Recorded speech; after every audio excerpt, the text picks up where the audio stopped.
Les mésanges sont toujours les premières à venir déguster les graines de tournesol dans cette mangeoire. Dès les premiers froids, la présidente de la Ligue de protection des oiseaux du Tarn en installe plusieurs dans son jardin, tout comme des points d'eau où l'on vient y boire et se nettoyer les ailes. L'idée est également d'aménager des lieux pour que les oiseaux trouvent à manger tout seuls.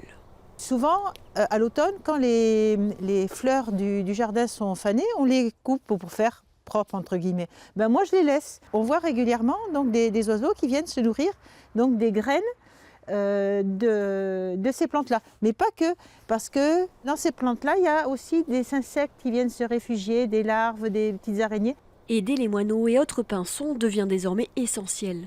Selon une étude du CNRS, un tiers des oiseaux a disparu des campagnes françaises en 17 ans. On pensait que les oiseaux arrivaient à résister à certaines conditions défavorables, du fait que la plupart ont un régime alimentaire assez varié, assez diversifié, et puis qu'aussi beaucoup ont des aires de répartition assez vastes.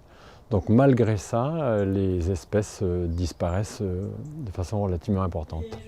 Un observatoire des oiseaux des jardins a été ouvert sur Internet. Chacun peut participer au comptage dans son environnement. En ce moment, au mangeoire, là, il y a 2 verdiers qu'on n'a pas vus tout à l'heure. Donc, quand on voit ces oiseaux-là et qu'on ne connaît pas, on s'est dit, mais qu'est-ce que c'est? Et donc, on va chercher.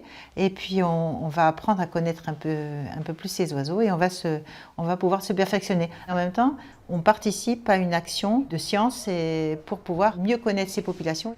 Grâce à ces informations, il sera plus facile d'agir pour protéger les oiseaux de nos jardins.